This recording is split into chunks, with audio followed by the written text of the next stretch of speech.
Are you struggling for consistency in your sim racing? Does your iRating look like a roller coaster? If so, we have good news for you. The way to get more consistent is to first understand what you're doing differently than the professionals. And VRS is the answer. With our competitive subscription, you will have the telemetry, setups, tutorials, and everything else you need to fully analyze your driving. Our data packs and the ability to compare your driving with the best in the world will show you exactly where to adjust your inputs, change your driving line, and shave seconds off of your lap times. And our powerful and precise Direct Force Pro wheelbase and precision pedals are being used by some of the world's best drivers, including Peter Berryman, John Robertson, Brandon Trano, and IndyCar World Champion Alex Palou. All these champions agree that VRS hardware is not just the best on the market, it's also priced well below the competition. So if you're looking to upgrade to direct drive and the best pedals in sim racing, VRS is your answer. If you want to get better, get faster, and make it happen sooner rather than later, you owe it to yourself to find out why so many people are switching to VRS. You'll be so glad that you did. Visit www.virtualracingschool.com and learn why the best use VRS.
Hi everyone, and welcome to season 22 of the Extreme Motorsports Ricmotech Classic Sprint Series presented by Performa Texas Elite Graphics. I'm Greg Ginsburg, and hopefully at some point tonight, joining me in the commentary booth will be Larry Lefty McLeod. Larry just had a power outage up in Michigan. Hopefully he'll be able to join. But of course, we do have Jonathan Grabowski here, and he is in our virtual production truck bringing you all the best camera angles and action that Apex Racing TV is known for. And he might be bringing you some of the best commentary too. We'll have to stay tuned here tonight. And so season 21 saw our MX-5 racers attack some of the most challenging tracks the world has on offer. And it'll be no different for our 7th year and season number 22.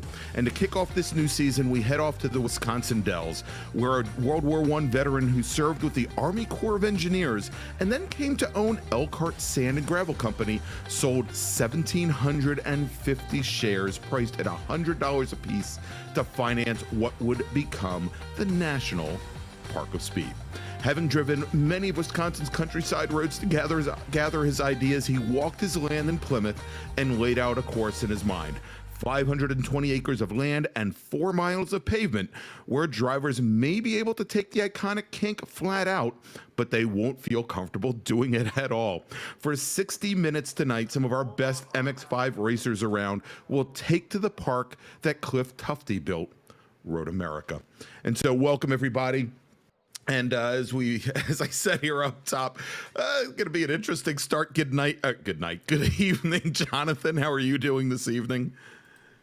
Well, let me turn my mic on first. Good evening, Greg. Great to be with you here tonight. And just jump in while Larry hopefully gets his power back up, get the hamster back on the wheel or something. Well, yeah, well, in Michigan, I don't know how those folks at Ford and General Motors and Chrysler ever survive, because it sounds like they've got like the worst power grid in the nation, maybe with the exclusion of Texas, or the exception of Texas up there in Michigan. But anyway, as we get ready, and we're going to have our racers heading out for qualifying in a few minutes.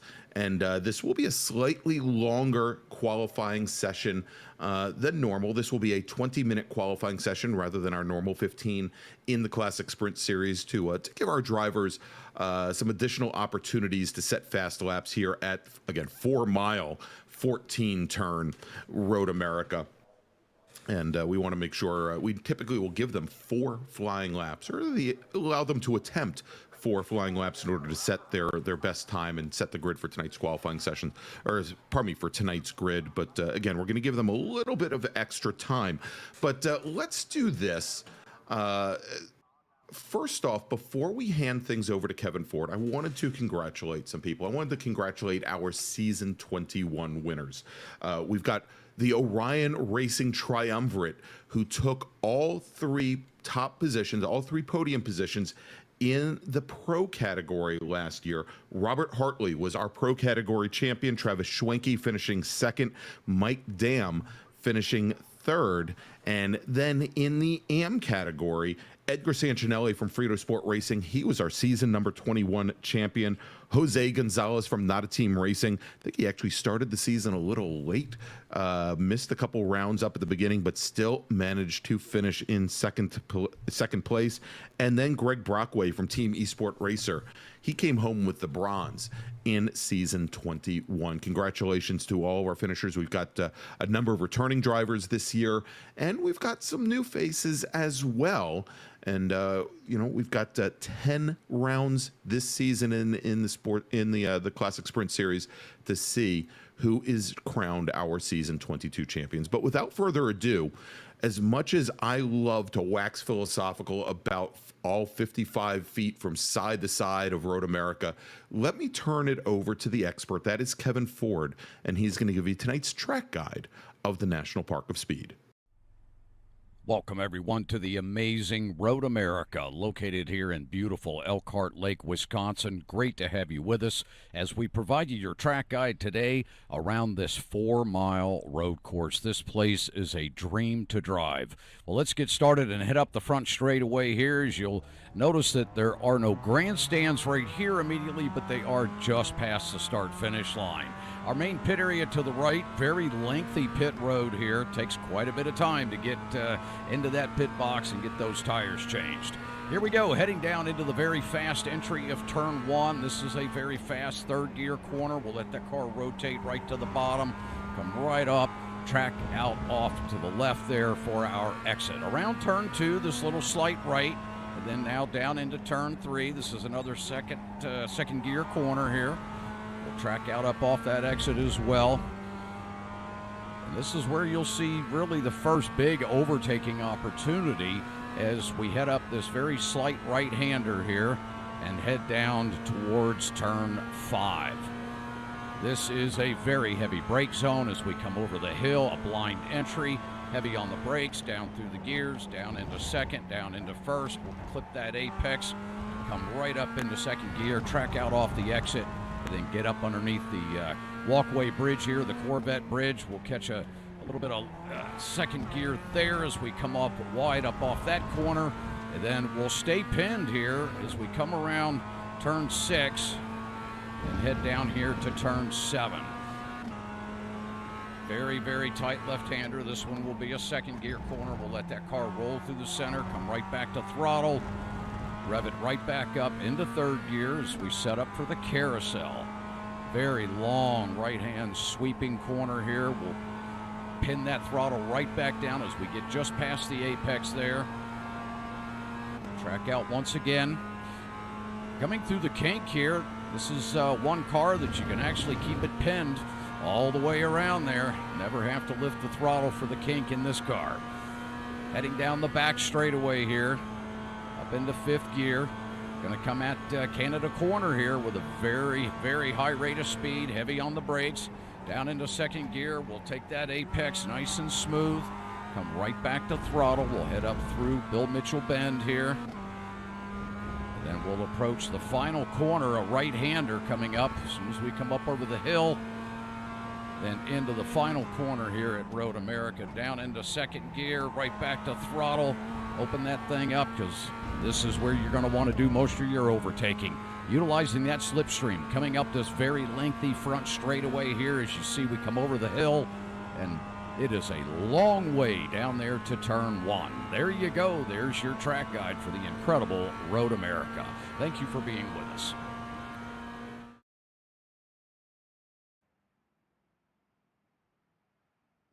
And thank you so much to Kevin Ford for tonight's track guide of beautiful, of majestic Road America, the National Park of Speed. And so as we now have our drivers heading out on course to start their qualifying session, as we mentioned, this is going to be tonight a 20-minute qualifying session versus a 15-minute qualifying session. It is a lone qualifying session, which means the drivers, as they are out on course, they will not see any of the other drivers. It'll be as if they have the track to themselves. And here at Road America, that's going to eliminate the ability to draft, which we're going to find tonight, I think, is going to be a huge factor in tonight's racing. These drivers, they are going to have to set their lap times, their qualifying times on merit. And as I said earlier, we are going to give them 4 laps, 4 attempts at a flying lap in order to set the grid for tonight's race. And so I mentioned that we had a number, we wanted to talk about our champions earlier. I mentioned that we've got a number of returning drivers as well as new drivers to the series. I want to welcome to the series David Payne from DP Racing. This will be his rookie season with us. He's from down Florida way, driving the number 31 machine.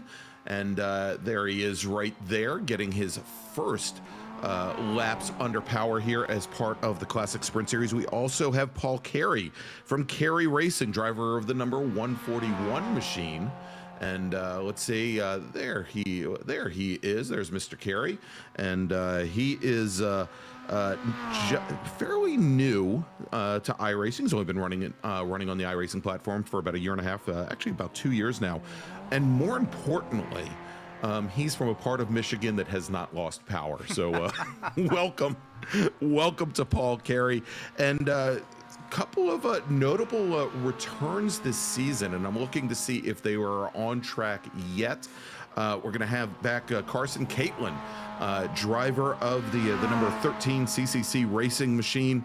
He ran in season 20, finished 11th in the AM category, but missed season number 21, our last season. So welcome back to Carson. And here is a big one. And that is Dean Dibdahl, and I'm looking to see if Dean has come out tonight, and I don't see Dean listed. I think Dean, all of now 16 years old. He was our season 20 AM category champion. Took last season off. Believe me, I saw his exploits. His dad, Rich, always posting them up. Dean taking to Spec Miata like let's just say he was very well suited to it. Much like racing here in the Classic Sprint Series, did very well with the National Autosport Association, and he is now back with us this season. To compete in the Classic Sprint Series, although I believe, as I said, don't think he's here tonight, but more importantly, he's going to be racing with the big boys. He's going to be in the pro category starting this season, and we'll see how he fares there. But let's do this here, John. As our drivers are now out on track, and again, this is a very long lap with 4 miles to cover. Let's take a look at the season we have coming up in the Classic Sprint Series. Of course, as I mentioned, we're going to have 10 rounds this season. This is the longest season that I can remember in the CSS. And just as importantly, our drivers, they are going to be able to drop a couple of different races. They're going to be able to drop 2 races over the course of the season in determining our champions for season number 22. And there we go, we've got it up on the screen. From Road America, we're going to be heading down to Japan to Suzuka, going to be running the West course there. And then we're going to be back to Watkins Glen and beautiful WeatherTech Raceway Laguna Seca, where in real life they're going to be undertaking a huge capital project there. They're going to be repaving the entire track surface there for the first time in many years. And in addition to that, they're going to be refurbishing and actually building a couple new buildings over there. We're then going to stay out on the West Coast. We're going to go to Sonoma Raceway, and then gonna head back east. Gonna head to Mosport, to Canadian Tire Motorsports Park, and then round out the season in I always say beautiful Lexington, Ohio. We'll just say Lexington, Ohio, and the Mid-Ohio Sports Car Course. That's how we're going to round out the season. And as you see there, looking at the schedule, we have a number of races, much like tonight, that are 60 minutes in length. But we do have a few races along that schedule. Suzuka in a couple weeks, Laguna Seca, Canadian Tire Motorsports Park, that are going to be comprised of 2 30-minute races where we invert a portion of the field after the first race. Makes for some very exciting racing. All right, so we've got some times in the books now, and let's take a look. Currently, our provisional pole sitter is Chris Thorman, driver of the number 60 machine there. You can see he has put in 1 flying lap already, and that time a 2:34.22, pretty darn close, or actually we'll call it a 2:34.216. Pretty darn close to what he was turning in practice during the week, where Chris was our fastest driver in practice. He turned in a 2:34.22. So you can see he's picked up a whole 0.004 of a second there from practice, really throwing him down when it counts. Travis Schwenke, our second fastest driver overall and second fastest in pro. Jeff Jacobs in the number 38 machine, currently your third fastest driver. And we are gonna probably be hopefully be talking to Mr. Jacobs, driver of that number 38 streetsurvival.org machine, when he comes back in from qualifying. And we'll get some information on him. It wasn't the best season for him last season, but he's definitely looking for bigger and better things.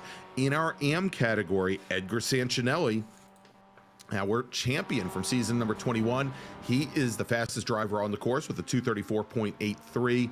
Greg Brockway, second fastest at the moment with a 2:35.9. Mike Taylor, in the number 66 machine, he is currently your third fastest driver on track. Well, that was the order in AM until Jeff Cranston moved up to provisional pole in the AM category with a 2:34.37. And if you take a look at our timing pylon on the left-hand side of the screen, you're going to notice drivers with the red numbers to their left, and those are, of course, the positions they are on. The drivers with the red are in our pro category. The drivers to the left, to the green to the left, is our AM category, and you'll be able to easily pick them out on track. As we look at Greg Brockway right now, our AM category drivers, they will have the green door mirrors, they'll have the green number boards as well on the sides of their cars. Ooh, that's an interesting way to go through there, Mr. Brockway. But he gathers the car back up at Canada Corner, comes up through Bill Mitchell Bend. Our pro category drivers, where Mike Dam has just now taken over provisional pole in the number 93 car. He's going to park that car for a bit. Just his very first flying lap, he sets provisional pole with a 2:33.68. But both he and all of our other pro category drivers, you will see them with red mirrors as well as the red number boards, much like Chris Thorman there in the number 60 D2D iRacing machine. He's looking to move back ahead of Mike Dam here in qualifying, currently working on his third of 4 flying laps. Really impressive, Greg, to see Cranston and Sancinelli, two of the AM guys, up toward the front of the field currently in qualifying, whereas Taylor's currently sitting overall in 11th. Yeah, and even though Cranston and Sancinelli, they're running first and second, and Taylor running in third, when we grid these drivers up, we're going to grid them up by their regardless of class, by their qualifying time. So right now, Jeff Cranston, although you can't see it on that timing pylon, Jeff Cranston currently qualified third overall, and Edgar Sancinelli 7th overall.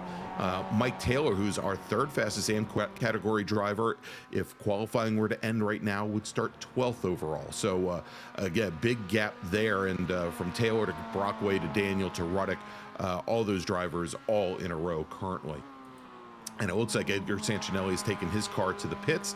He's got 2 flying laps in the books, but we're watching right now Chris Thorman in that number 60 machine. Again, our fastest driver in practice during the week. Let's see if he can go and pick up a little bit of time and maybe push Mike Dam out of that inside position on the front row. And as Chris Thorman crosses the stripe, he does not improve. He puts down a 234.83, so almost 0.6 of a second off of his previous best. Mike Dam, again, with that bogey time at 233.68, considerably faster than Thorman ran in practice. And we're watching now Bobby Childs, who is sitting now second in the AM category in the number 88 machine.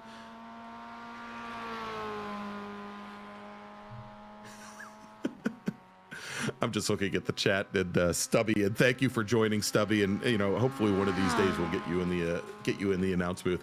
He said he needs a CD of nothing but Kevin calling out track guides. I think we need Kevin with calling out track guides with like ocean waves crashing behind it. Yes. Oh, I use that to go to sleep every night. Don't tell Kevin. All right, so here we go as we are now about 12 minutes into the qualifying session here, and hopefully, I think I mentioned this, hopefully we will have a guest a little bit later waiting on not Steve Daniel, pardon me, driver of the number 38 machine, Jeff Jacobs, and from streetsurvival.org, and there's Jeff right now making that run down towards turn 5, and always interesting to see here as Jeff gets up to a bit over 100 miles an hour there on that straightaway, and that is an area where at the Real Road America they actually have a signboard so you can actually see the speed of the drivers as they come down and blast down the marine sweep at the National Park with speed. And it looks like right now Mr. Jacobs is on a very good run. We'll see here and see how he makes it through the carousel as he comes under the Speedville Bridge, but I think we still have about another minute or so before he completes this lap. Looks like we mentioned Chris Thorman heading back to the pits. Jeff Cranston, our current pole sitter for the AM category, qualified 4th overall currently. He's sitting in the pits as well.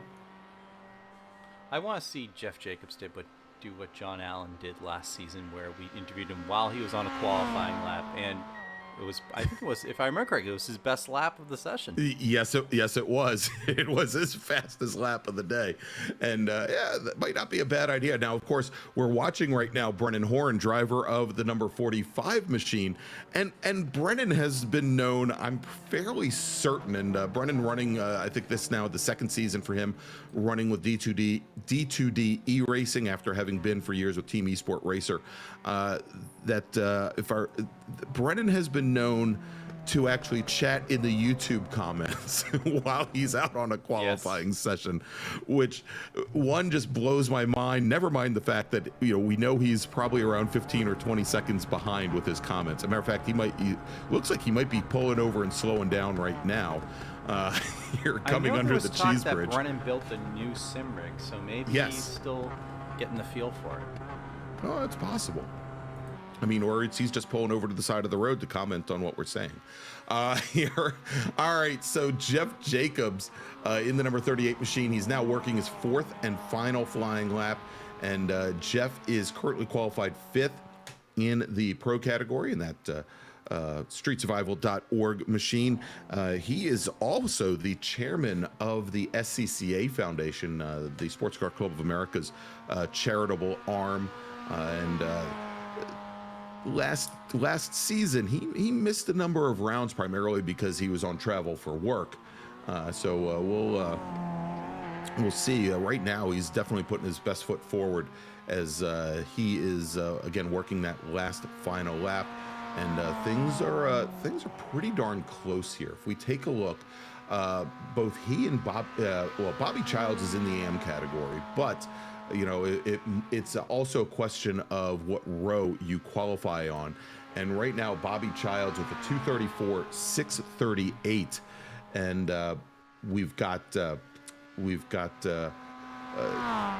Jeff Jacobs at a 234.644, so only a couple hundredths, actually a couple thousandths separating those two drivers, as we're now on board. And great to see him out on course. This is Robert Hartley going out for his very first flying lap. He's decided to wait until minute 16 of a 20-minute qualifying session. And again, Hartley, our season 21 champion. He knows how to bring the drama here, Jonathan, waiting till the very last minute as he comes up the hill to complete his first flying lap. Let's see where he gets placed as he crosses the line. And Hartley only good for 11th fastest right now on the first lap. Of course, probably needed to get some heat in the tires. Puts in a 235.3, and that is quite a bit, almost 1.7 seconds off of his teammates' provisional pole time. Yeah, it's going to be interesting because especially now when we get into the race is, you know, if he qualifies up toward the top, he doesn't need to be on pole. This is a very draft-heavy track, so I think the key for Hartley really in qualifying right now is just get up, you know, by Mike, get by Travis, and, you know, you can draft with them for a good chunk of the race. Yeah, well, I think it's going to be key, I think, though, that he qualifies up near them, right, so that he can do that. By the way, Brennan Horn reports back. He says that he's here, but he will not be texting during the race. Yeah, and of course, I know this because he texted during qualifying. So, all right. And so want to thank everybody for joining in, and actually Jason Bossi reminding us all about what an amazing job Elvis Rankin, who was another former champion here in the Classic Sprint Series, how well he is doing in the real life Skip Barber Series, having secured a seat for a partial season in the iRacing and Skip Barber official Formula 4 series. And great to see Elvis, who pretty much anything in the virtual world he was in, whether it be the MX-5s, whether it be in a Porsche GT3 Cup car, didn't really matter. He was always strong, and he gets into a Formula 4 car in real life, and just as strong. So great to see that.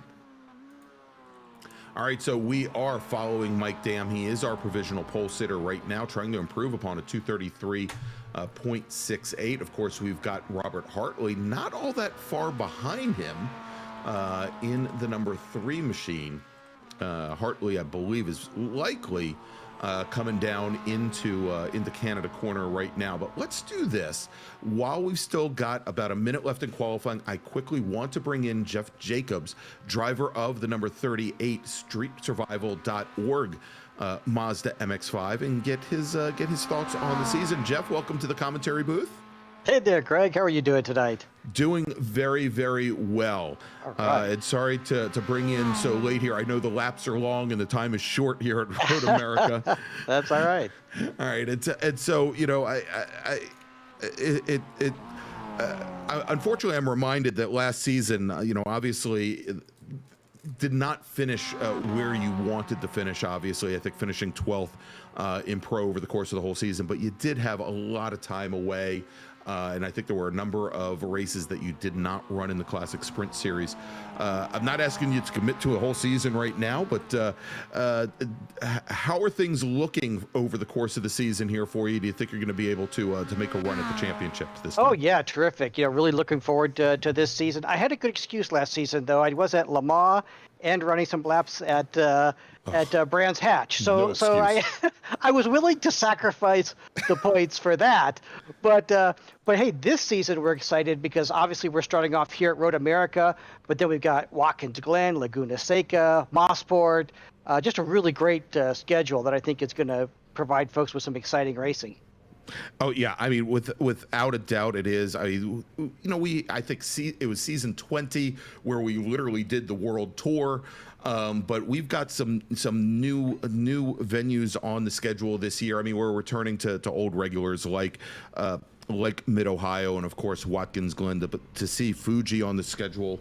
I mean, is probably not Fuji. That's the World Challenge. Seeing Suzuki on the schedule, on the schedule, is certainly great, and also Sonoma might make for some very interesting racing as well. But I'm looking, Jeff, and I see everybody getting gridded up for tonight's race. So let me let you go. All right. And hopefully we'll have a little bit more time to talk after tonight's 60-minute run. Thanks a lot, guys. All righty. Have a great night, everybody. That is Jeff Jacobs, driver of the number 38 streetsurvival.org Mazda MX-5.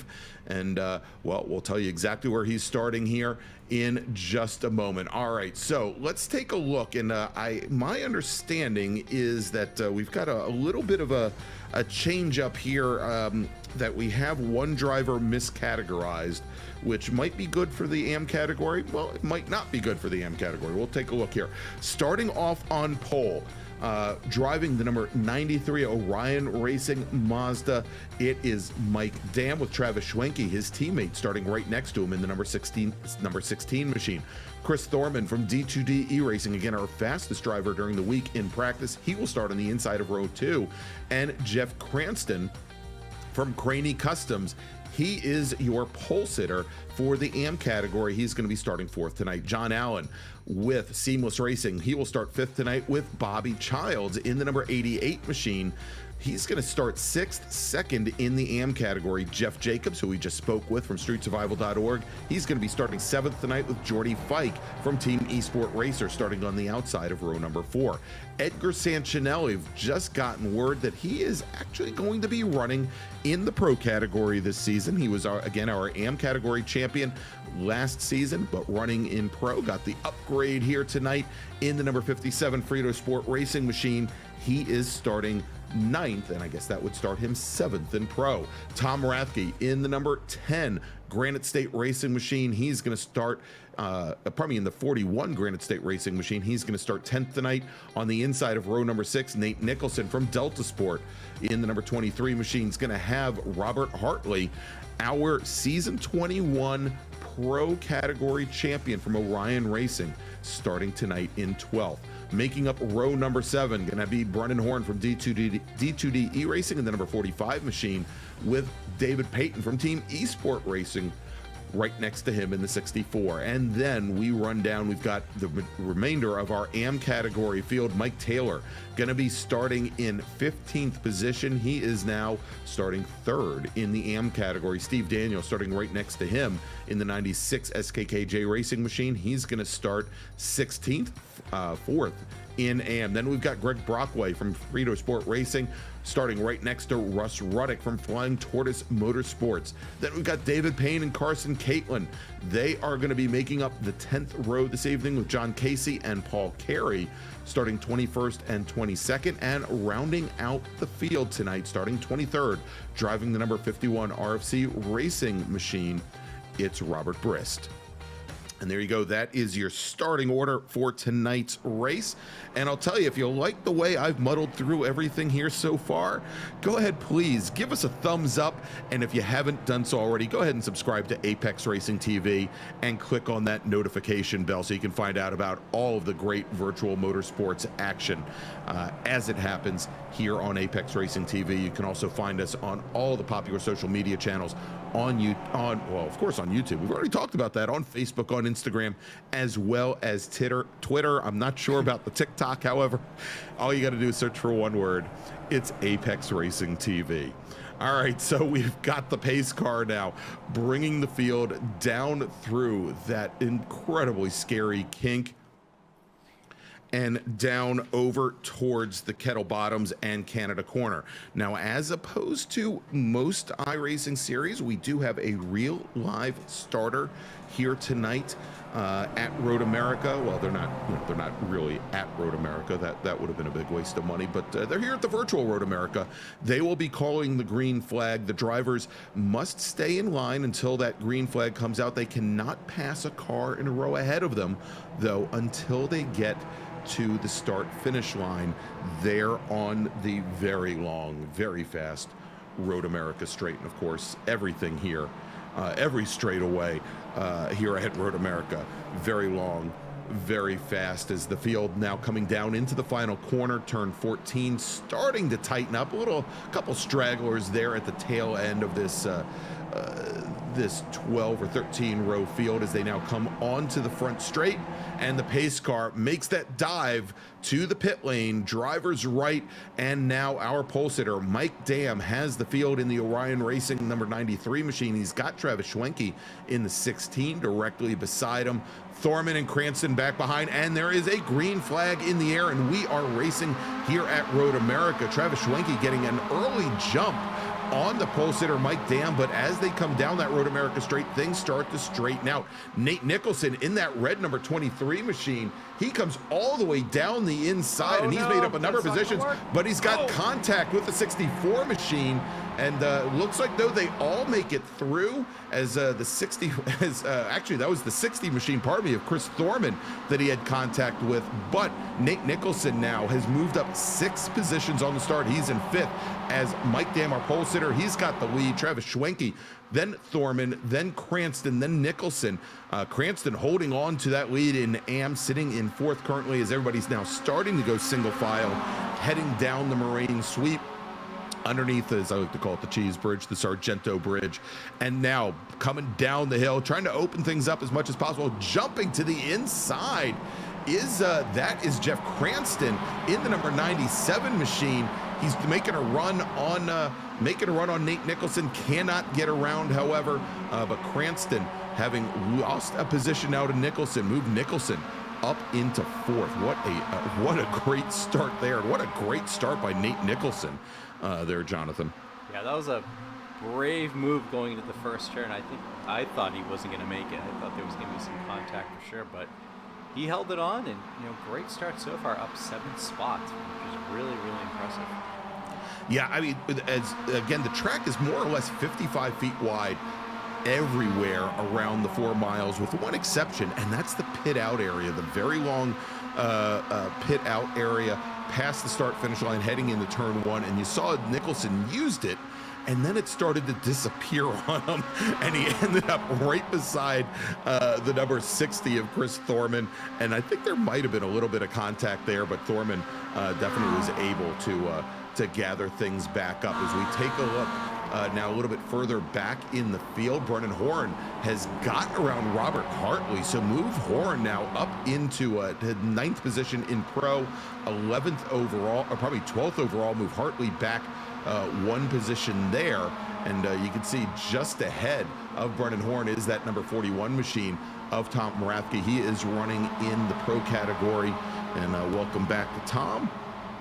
Also, I think having spent some time away last season, you can see a little bit further up the field, though, this is a great battle going on right now. Jeff Jacobs in the yellow number 38 machine. He's got a lineup there of Jordy Fike and Edgar Sancinelli right back behind him, and coming down the inside, it is that 41 of Rathke who gets past Edgar Sancinelli. Again, Sancinelli now running in the pro category. I know we've got him showing in AM, and he's got the paint job for the AM category, but we'll definitely have that fixed up when we go to Suzuka in a few weeks. But great battle up front now, as we've got, I was going to say, a little bit of a breakaway, but that breakaway is actually 7 cars deep. We kind of almost have like 2 groups going right now. We have that front group, with Allen and Cranston toward the back of it, and then you have this group Jacobs is leading, and then goes all the way back to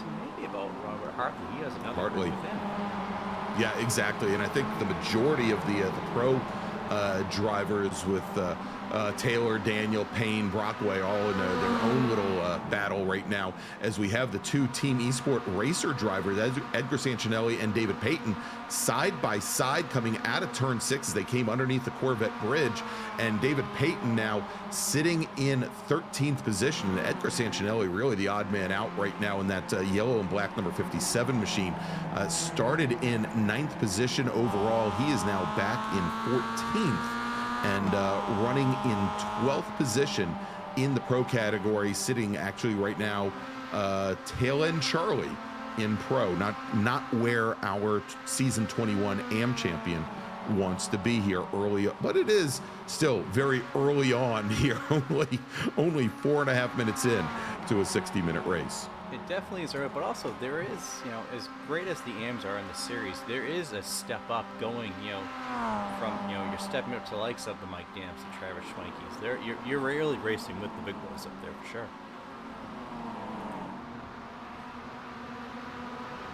All right, as we follow these drivers through, as they come up through Bill Mitchell Bend and head down into the final corner into turn 14, and we're watching the fight right now. This is Thorman, who was starting to fall back just a little bit from our 2 leaders from Orion Racing, from Mike Dam and Travis Schwenke. It's got Nate Nicholson, John Allen, Bobby Childs back behind there, where you can see the 101 car drafting right up to the back of the 23 of Nicholson. We'll see if he decides to jump down to the inside this lap. I suspect at this point, Allen is probably going to be pretty content there, sitting in 5th, and using Nicholson, to save fuel, be able to draft off him, and perhaps Nicholson and Thorman can maybe draft back up to our 2 leaders, as we're seeing already. And this is the effect, John, of these incredibly long straightaways here at Road America. Even if you fall a couple car lengths off, maybe coming out of Canada Corner and going through Bill Mitchell Bend, it doesn't take long for you to draft back up to the group ahead of you.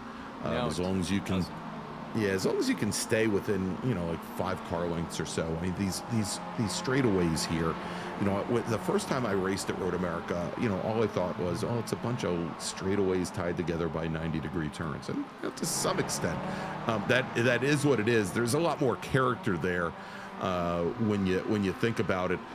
Just as I think Greg Brockway and David Payne have found out. Payne taking a pretty wild ride through probably the most extreme curbing at Road America. And those are the gator teeth on the outside of turn 5. And that little pack there with Brockway, Payne, Ruddock, Casey, and Carey, again falling back a little bit from the group up ahead, but it looks like a good little race going on for that portion of the M category field, as Brockway currently sitting 5th in AM. Greg, I don't know if you noticed, but we did get a message that start is under review. And if you remember, Travis Schwenke got a really good start. Maybe perhaps too good of a start. Too good a start. Yeah, I mean, it all depends. We saw when the green flag command was given, I thought that they were fairly close. We'll have to see if there is any determination there. But I mean, Schwenke certainly, it looked like he got to a little jump, but then I don't know if he backed out of it or if Dam just got up to speed they were fairly close as they came down into turn 1. As we watch this battle and coming up through Bill Mitchell Bend, out of Canada Corner, up the hill towards 14, definitely looks as though Nate Nicholson has the ability to carry more speed through there than the number 60 car of Thorman, currently running in 3rd. But as we saw, Nicholson had to check up quite a bit going into turn 14 and wasn't able to do anything with that speed. I mean, when you come up through Bill Mitchell, there is not a lot of time to affect the pass going into 14. And the last thing you want to do here is we watch these drivers come through another 90-degree turn coming out of turn 3. Many of these corners that lead onto these very long straights, the last thing you want to do, as we now get the word from race control that no action being taken on the start there, but the last thing you'd want to do, especially at turn 14, as we get a lot of brake lock up there from Nate Nicholson, and Nicholson is off after that great start. He comes all the way down to turn 5, and it looks, Jonathan, like he must have had a mechanical issue there, as he is now taking that car, instead of getting it gathered back up and continuing on, he is now taking that car back to the pits. Let's take a look here as they make the run down the Moraine sweep and head into turn 5, and we see all the brake lock up there. Oh, he blew his engine. Oh, maybe you're right. Maybe he just downshifted I think a that's what little happened, quick Greg. there, and not brake lock up. Yeah, that smoke was a little more darkish than you would typically see from the brakes here. And indeed, he is now on the pit lane, and that is where he may stay. We have both he and also Carson Catlin sitting on the pit lane as well. But that is unfortunate for Nate Nicholson after having made that great start, having worked his way all the way up into 4th position and making up 7 positions on the start itself to find himself game over. As we jump now back to live action here, and look at this run up through the aforementioned Bill Mitchell Bend. Side by side, we've got Jeff Jacobs in the yellow 38, Tom Rathke in that black number 41 machine, with Warren and our season 21 champion Hartley in that number 3 Orion Racing machine. The black, white, and blue car, add a little yellow for good measure, there at the tail end of that pack, trying to make their way up through the field. And now moving to the inside. Hasn't moved up quicker up the field. I'm really surprised by that as well. And there's I think a lot to be said here at Road America for saving fuel, but I would have expected him to be at least a little bit further up, and maybe up to that next pack if possible. Now, based on the times that the drivers are running, and we are back into that low-ish 234 range for the most part, with the exception, and here's the interesting thing, is Hartley, who we just said we expected to be a little bit further up, just ran, I believe, and I'll have to take a look at this, but I believe not the fastest lap of the race, but at least on that last lap. Yeah, he just ran his personal best at a 2:33.59. I think the fastest lap so far belongs to John Allen at a 2:33.39. Yeah, I mean, I expected him to get by a little more quickly, but he may be using the draft. Now, based on the times that the drivers have been running, we kind of expected this to be somewhere along the lines of about a 23-lap race. But depending on the speed that they make, it may stretch out, and again, the lap here is pretty darn long. It's over 2.5 minutes. Might stretch out to 24 laps. And if it does stretch out to 24 laps, that could seriously complicate some of the pit stop strategies for these drivers. And so Hartley may be sitting back there, at least early on, trying to use the draft as much as possible, not trying to make any overtaking moves where he might throw fuel away. As we can see here, we've got an incident between the number 96 machine and the 66 machine. That is Steve Daniel in the 96 and Mike Taylor in the 66. And we'll let you know when something happens there. Is there any chance that we might have a replay and see what happened there, John? We have. All right, so let's go back and we'll take a look now. We're on board with both Mike Taylor and Steve Daniel, or at least we're watching them both, as Daniel looked like he ran a little wide through 5, and then the 66 machine got underway. Didn't see any contact there. And something else. Let's take a look. All right, well, we'll take a look at this run here. And this may be that same run going down into turn 5. I think it is. Didn't see any contact, just saw the 96 machine get a little loose, pop up over the curb. Maybe something earlier that we didn't catch.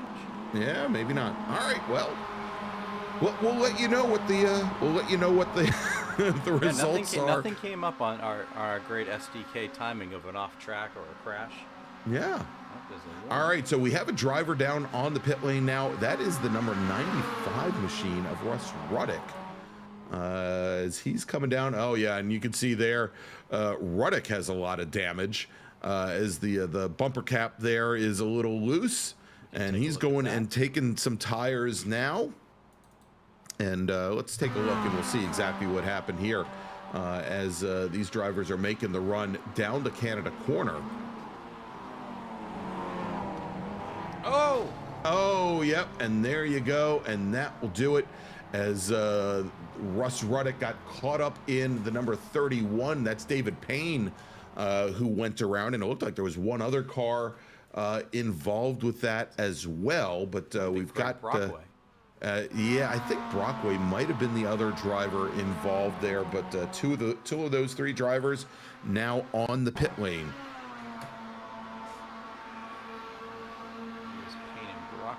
Here. Yep, and there you go. There we go. Payne in the 31, getting into the back of Greg Brockway, the number 62 machine, and then Russ Ruddick just in the wrong place at the wrong time. As we jump back to live action now, here with our pole sitter, Mike Dam, still in the lead. He's got his teammate Travis Schwenke running in second. Chris Thorman currently running third, and then John Allen, who has been elevated in the 4th. John Allen just ran the fastest lap of the race of all of our drivers, and you can see him there in that blue number 101 Seamless Racing machine. Then quite a ways back to our AM category leader, that is Bobby Childs driving the number 88 machine, kind of sitting there in no man's land, a little far back to be a bridge to the next group. But, you know, take a look at this, John. Now leading that next pack, having gotten around Jeff Jacobs, Brennan Horn, and also Tom Rathke. Robert Hartley now up to 6th position overall, 5th in the AM category. I think from the time that we last checked in on him, he picked, and I think that little incident down at Canada Corner might have had something to do with it. But Robert Hartley now has picked up 6 positions since the last time we watched him. All right, there we go. The 31 machine getting a penalty there. The number 31 being assigned responsibility, and he is going to have to pay for his crimes, as they say. John, Yes. Drop the hammer. Yep. End of the race penalty, but Robert Hartley's picking it up. It's clearly maybe go time for Hartley. Granted, it's still we're only 16 minutes into a 1 hour race, but you know.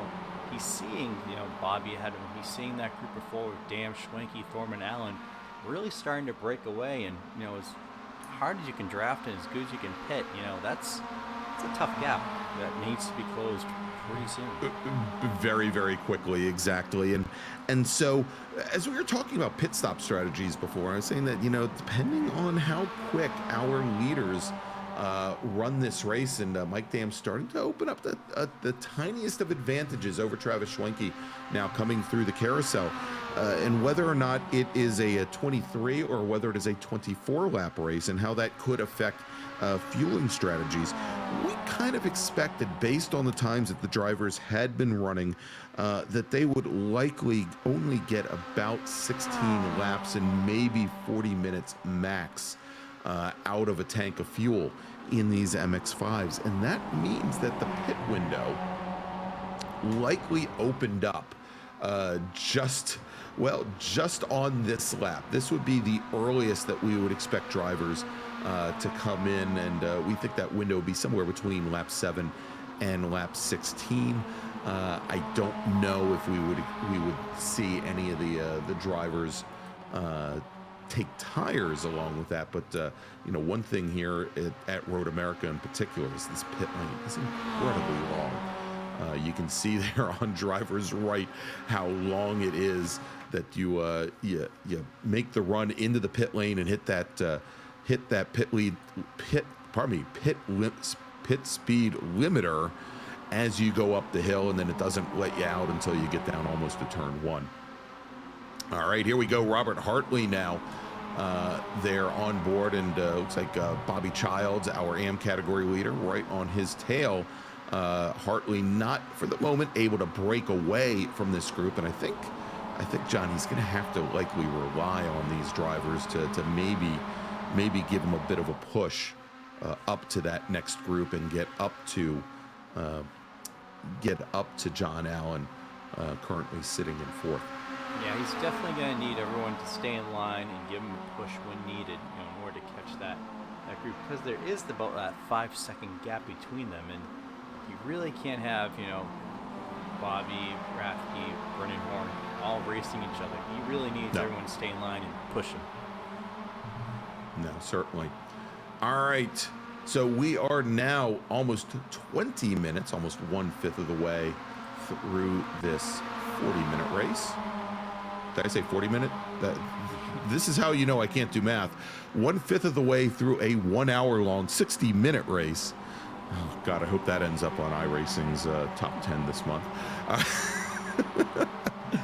All right, let's take a look here a little bit further back in the field. Looks like Carson Catlin has made up a position now on Nate Nicholson, which shouldn't be too hard since Nate Nicholson is in the pits.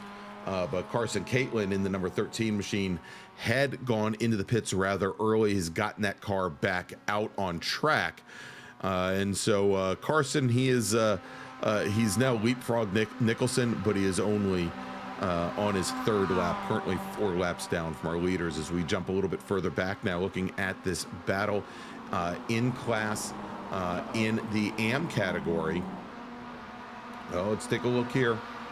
Damn, just lost 2 spots. He did. Let's see what happened as Schwenke now has taken over the lead, and Chris Thorman has followed him through for second as they come down in the Canada corner.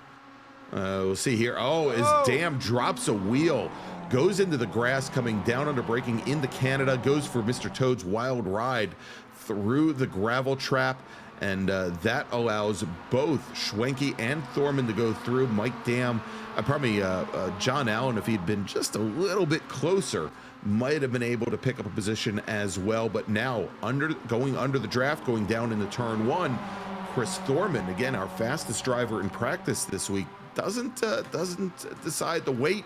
He gets around Travis Schwenke. He is now our leader. And so Schwenke will pick up a bonus point for leading a lap here at Road America. And we'll see if Thorman can hold on to that lead through the entirety of lap number 9. And if he can lead this field coming to the start-finish line, he can pick up a bonus point as well. We give out bonus points in the series for being a pole sitter, for leading a lap, for having 6 or fewer incidents, which I believe the majority of our drivers, at least in the top 4, have done so far to this point. And you can only earn up to 12 bonus points per season, but if you can start to bank them early, bank them early. This might be beneficial. This might have actually been a blessing in disguise for Dan, because we saw he's been in the lead for about 20 minutes of the race, and now we get to sit in 3rd, draft and potentially save a little fuel as well. Save fuel. Instead. Yeah.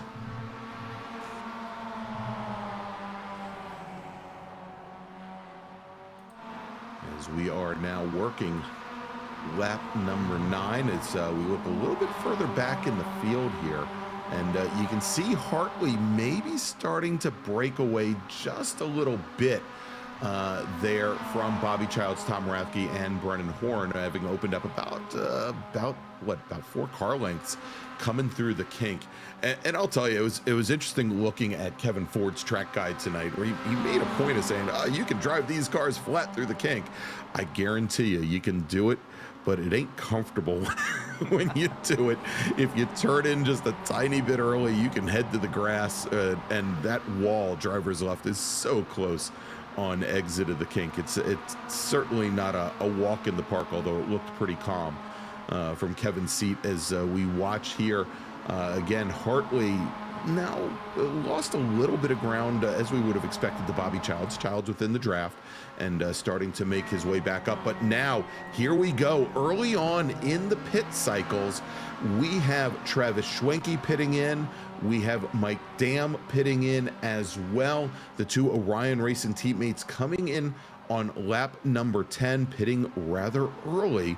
Again, we see that the pit window somewhere between laps 7 and 16. So maybe right in the middle there, but you can see how long the run is down the pit lane here as they now finally get into the boxes. And it does appear that at least Travis Schwenke is going to take tires. Mike Dam now up on the jack stands as well, at least taking right side tires as the fuel goes into these cars. And we'll have to see where they come out. Looks like Dam taking 4? It looks like Mike Dam took 4 tires, both left and right side, where Travis Schwenke only took the left side. And they are now underway, and you can see there where Schwenke comes out about, I'd say about 0.2 of a second ahead of Mike Dam, as they now have to get some heat in the tires. But there's Schwenke now coming down into turn 3, getting the car around the driver right ahead of him. I think that was Paul Carey in the 141 machine. And Mike Dam quite a bit further back from there. He's going to have to work his way up in the draft. Yeah, interesting call by Dam to take 4 tires. Be interesting if we get to talk to him post-race on the decision to do that. Yeah, it really surprised me. You know, the majority of the corners here at the end of the straightaways, well, actually, it's pretty well evenly divided between lefts and right-hand turns. So we'll see here. Oh, and you see there dropping a wheel coming through the kink is the 88 of Bobby Childs. He does gather it back up. But he's got Brennan Horn in the 45 machine all over the back. The 2 D2D E-Racing teammates there. And what did Bobby call D2D? We know it's door to door, but I think he called it dent to dent one week. I think he did. I think there was a race we had maybe last season that. Yeah, it was an Interlagos. D2D incidents. Yes. Yeah, it was at Interlagos where they just couldn't seem to keep off one another. All right, now coming down the pit lane, it is Robert Hartley who is pitting in from 5th position, and he is going to bring Tom Rathke in the number 41 car along with him as well. And we'll have to see where they come out in relation to both Dam and Schwenke. Also, Steve Daniel has pitted in. Mike Taylor has pitted in as well. So they have now come in, and that is going to move Bobby Childs up into the lead in the pro category. Or probably in the AM category. I'm sorry. Look at this battle right here. Yeah, let's see here. Again, this is Bobby Childs and Brennan Horn. Childs is your AM category leader, and looks like he's going to get overtaken here in the draft by both Horn as well as Jordy Fike. But there he goes. Fike is able to mix it up and get through. Right back behind him, we've got David Payton as well as the yellow number 38 of Jeff Jacobs. And Rathke and Hartley are back underway. And Hartley now looks to be about 0.85 of a second, less than a second behind Mike Dam. So Dam in the number 93 car, taking those extra tires, has allowed Hartley to definitely close things up a little bit. And I think, you know, although perhaps that wasn't what Mike Dam, and we don't know for sure whether or not that was Mike Dam's plan to take the extra 2 tires, but in the end, John, it gives a little bit more of an advantage, I think, to Robert Hartley, because he should probably be able to lock onto the back of the 93 machine here in fairly short order, something he was not going to have a drafting partner at all before he pitted in, based on where he was on track. Yeah, the strategy's worked out really well for Robert Hartley. You know, so it looks like the 3 Orion guys are, in a matter of maybe a lap or two, are going to be together again, or together for the first time in this race. Yeah, I think it's all going to come down to what Thorman decides to do, as well as John Allen, how long they're going to stay out. Thorman, just, as you said, Thorman just came in. Comes into the pit from the lead in that D2D iRacing number 60 machine, as has Brennan Horn, as has now Jordy Fike, Bobby Childs, Edgar Sanchinelli. So a good portion of that pro field is coming in, but Bobby Childs now pits in from the lead. That's going to put Jeff Cranston up into the lead of the AM category, 4th overall. It also now moves John Allen up to the overall lead in that 101 seamless racing machine. And talk about being out there by yourself. He's now got a 6-second gap back to David Payton in the 64 machine, who is running in 2nd. And so now it's going to be up to John Allen to put in some of those hero laps without the benefit of a draft, as he had been working off 3 cars ahead of him for the majority of this race so far. We'll see what he does and whether or not he decides to bring that car into the pits. Again, we suspect that the pit window is going to be around 16 laps. So he's got about 3 or 4 laps to work with here.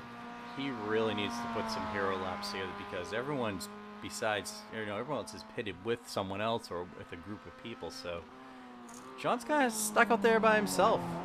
Yeah, and when you look at this, his last lap was a 2:35 and change, whereas with 4 new tires, Mike Dam a 2:32, which I believe was, let's take a look here, might have been one of the fastest laps of the race. So we'll have to track here as they're now coming down and barreling down on the 60 of Thorman. So here you go. The Orion Racing teammates, along with Robert Hartley, now up to Chris Thorman, who started on row number 2, had led some of this race. And so this is working out incredibly well for Robert Hartley, our season 21 champion in particular. But we've got currently Mike Dam, Schwenke, and Robert Hartley really making moves here. We're going to have to see what John Allen can do. Allen, that last time by, turns in another 2:35 in change. So even though he's running down on fuel, you can see what the draft does here, John. As John Allen almost 2 seconds a lap slower without the draft, as he's coming up the Road America straight now. And as he crosses the stripe, he puts in a 2:35.03. So still almost 1.8 seconds off of his previous best. So you can see what the effect of not having the draft is there, as we now have coming down the pit lane David Payton, who is pitting in from 2nd overall. Jeff Cranston in the Craney Customs number 97, he pits in from the lead in the AM category. And still waiting, Greg Brockway, who has not pitted in yet. There he is, just crossing the start-finish line. Brockway's now going to move into the lead in AM. He's got Paul Carey in the 141 machine, about 8 car lengths back from him. Those 2 drivers are now 1st and 2nd in AM. Neither have come in for their pit stop yet. So we'll have to see how this plays out. David Payton now in the 64 machine. He is on his way back out from his stop. we'll see where he comes out in traffic, as we are now watching Fike and Peyton. And there is Peyton now sitting right behind the Team Esport Racer number 09 machine of Jordy Fike. So Peyton's going to rejoin now in 12th position, 10th in pro. So, Greg, looking at our pit lane time, so we talked about Mike Dam taking 4 tires. It was only about 3 seconds slower than, I believe, Travis Schwenke's.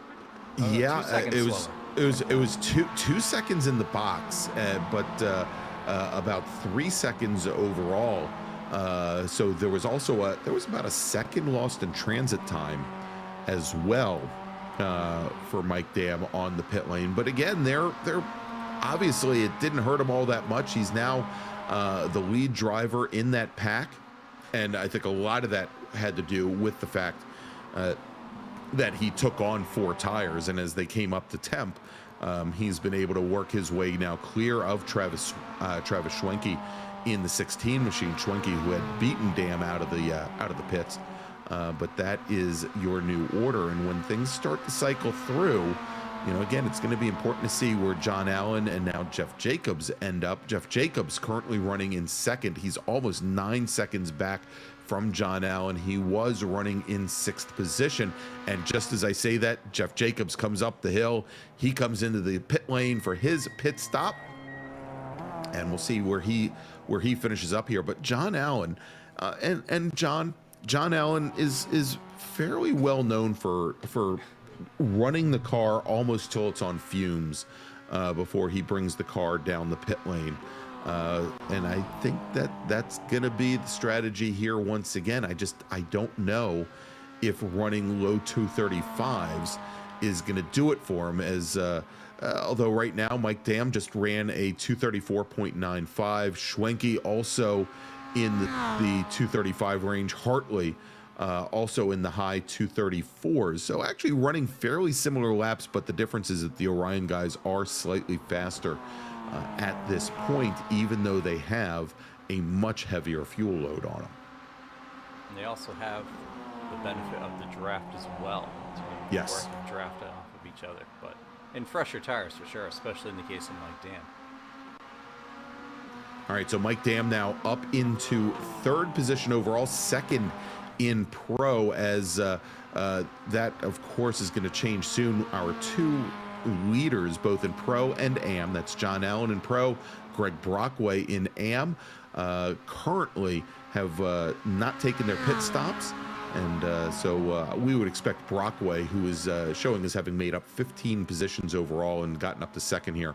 We're gonna, I think now, as we are on lap 14 and right towards the very end of that pit window, we'll likely see both he and John Allen bringing those cars down the pit lane here momentarily. I mean, John's going to run it dry for sure. All right, so let's see here. We're gonna wait and see where John Allen brings this car in, and then I know we're running a little late on a break, but time gets away from me. But we'll go to our break here in just a few moments, and let's see if John Allen brings that car in. As we are now 35 minutes into a 60-minute race, round number 1 of the Ricmotech Classic Sprint Series, and let's see what John Allen's going to do. And there you go. You can see he's making that break for the pit lane here on completing lap number 14. And we'll see where he ends up, and I suspect that Greg Brockway has the exact same idea. He's likely going to come into the pit lane as well from AM, as he is now making his way up Bill Mitchell Bend. We'll know here in just a moment, as John Allen is not yet in his pit box. Again, a very long transit time here.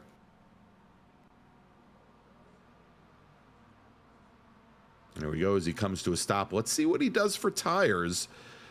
Taking at least left-hand side tires, as we can see now, coming up the hill is actually our leader. There we go. Mike Dam now in the 93 car. He's got Schwenke and he's got Hartley all in tow, as well as Chris Thorman. John Allen now leaving the pit box, and he is just at the end of the pit lane it's going to be close here as he comes out. And look at this. John Allen comes out and he maintains the lead over Mike. Well, right now, John Allen, he's running in second position overall. The question is, can he get those tires up the temp as Mike Dam? Yeah, Dam is going to press the issue going down into turns 2 and 3 as they came underneath the Briggs and Stratton Bridge. And Mike Dam now gets around John Allen. Greg Brockway, I might add, our AM category leader, he is still out on track. But here we go as they come down into turn 5. And let's just take a look here and see what the Orion Racing teammates do as Schwenke comes down the inside. And we'll see if Schwenke can affect the pass here on John Allen as they head up towards turn number 6 underneath the Corvette Bridge. Not done yet, but now it is. Travis Schwenke, he's going to get around John Allen. He's going to take over second position effectively here with John Allen now moving back to third. So let's do this, and things may be very different for all we know in just a few moments when we come back, but we got to pay the bills, and John and I want to make sure we have a paycheck next week. So let's do this. We'll be right back. We're going to thank some of our sponsors, and in a few moments we'll take you all the way to the checkered flag here at Road America for round number 1 of the Extreme Motorsports Ricmotech Classic Sprint Series presented by Performa Texas Elite Graphics.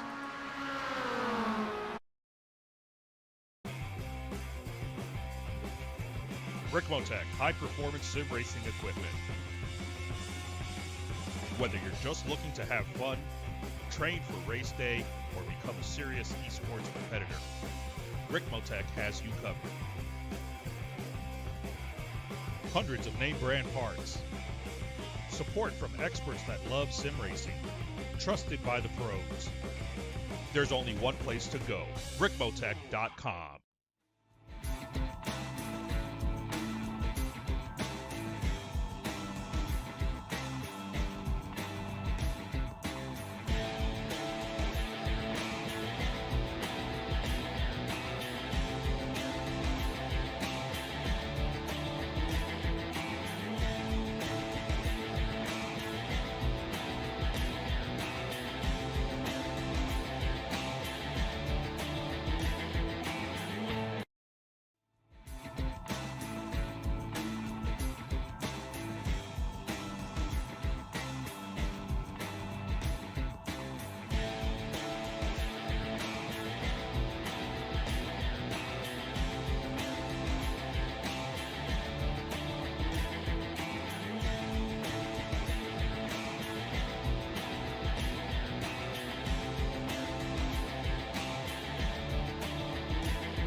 Ricmotech, high-performance sim racing equipment.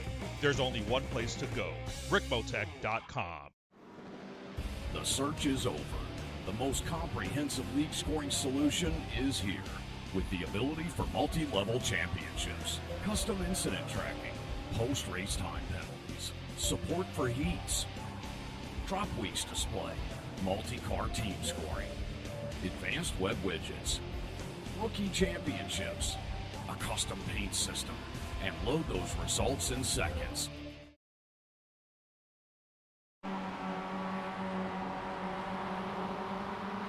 All right, and we are back here at Road America for round number 1, season number 22, year number 7 of the Extreme Motorsports Ricmotech Classic Sprint Series presented by Performa Texas Elite Graphics. I'm Greg Ginsburg along with Jonathan Grabowski, and my hopes and prayers and wishes go out to Larry Lefty McLeod and the entire state of Michigan power grid that we'll have him back here next week for the World Challenge.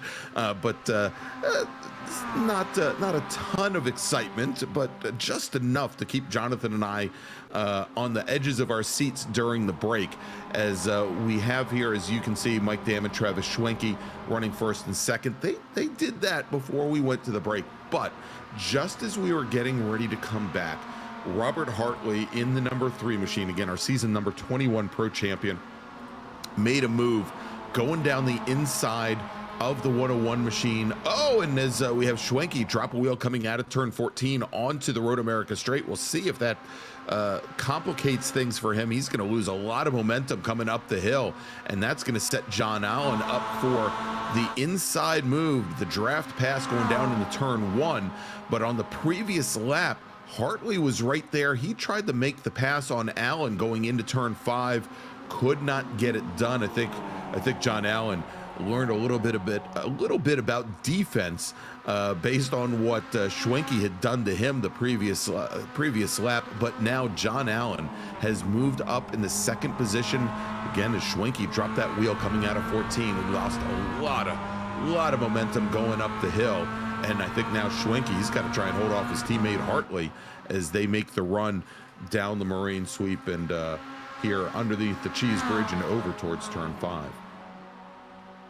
Yeah, Schwenke's going to just tuck in and behind Hartley right now. Yeah, so that's going to move Hartley now up into 3rd position, moves Travis Schwenke, I think as far back as, with the exception of the pit stop cycles, as far back as he has been. But let's look at this battle here. We've got Brennan Horn currently in 7th position, Tom Rathke. Then we've got Jeff Jacobs, David Payton's in there as well, and right behind him is our leader in the AM category, tail end Charlie of that group, is Jeff Cranston, our AM category leader, and I'll bet you it looks like he's trying to mix it up with these guys. If I were him, he's got a pretty good gap back to Bobby Childs. He's got almost 10 seconds back to Bobby Childs. I might consider, I don't know, laying back just a little bit and giving yourself a little bit more breathing room in case something untoward happens with the guys just ahead. But a great battle right now for 7th here in the pro category with Horn, Rathke, and Jacobs and Payton. Yeah, this has been one heck of a battle. I feel like we've seen Rathke, Jacobs, and Payton. They've been around each other this entire race, so really good battle. Yeah. And you know, actually, a little bit earlier, we had seen the battle with Jordy Fike and Brennan Horn, and Fike is not that far up the road here. If these guys for just like a half lap, well, you know, it may not even have to. They may not even have to give it a half lap of cooperation. Jordy.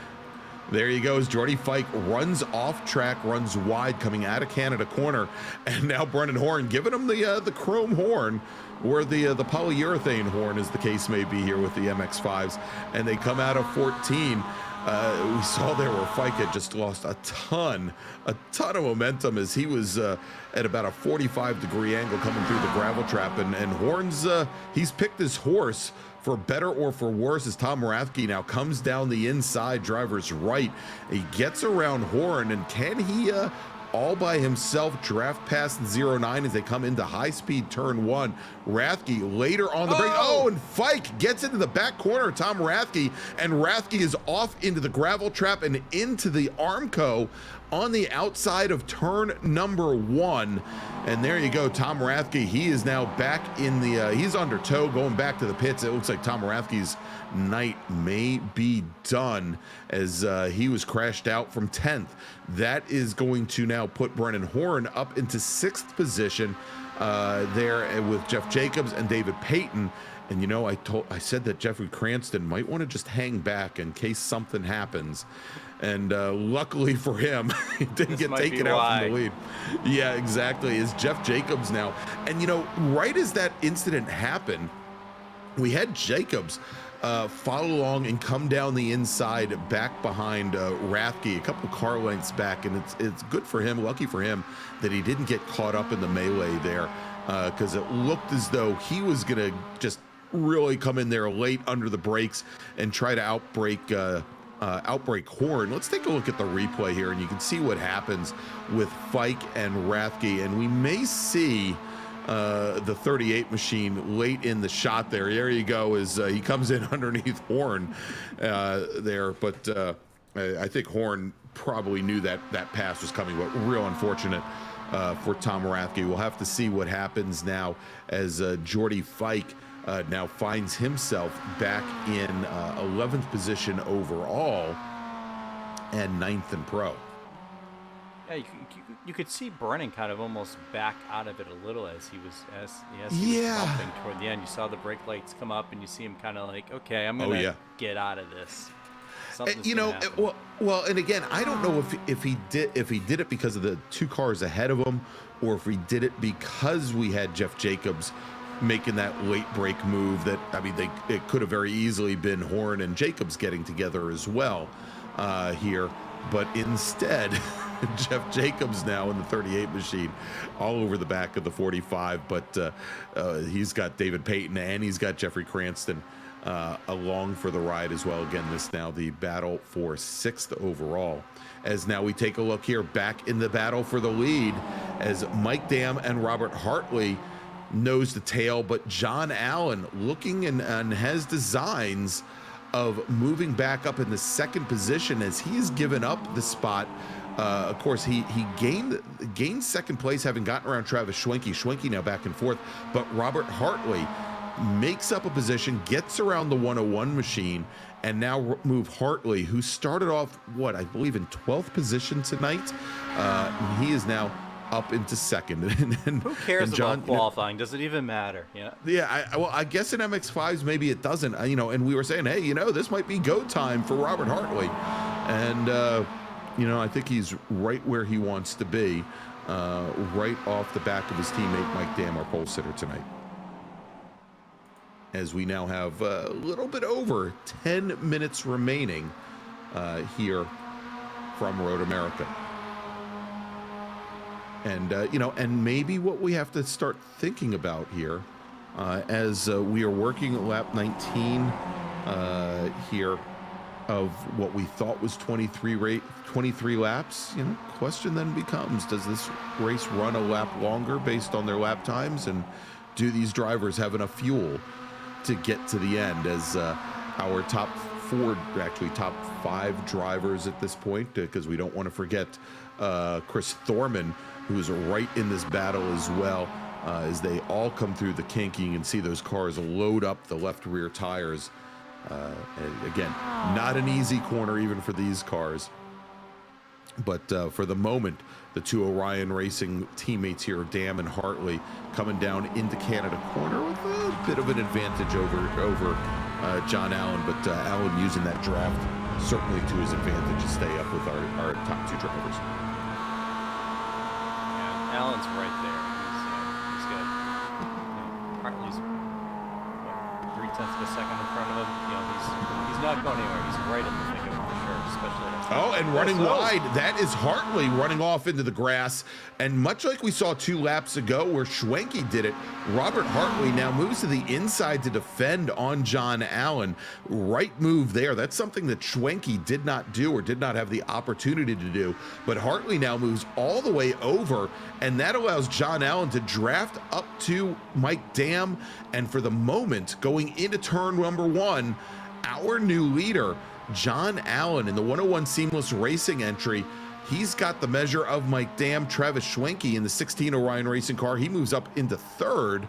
Then we've got Hartley sitting back in 4th.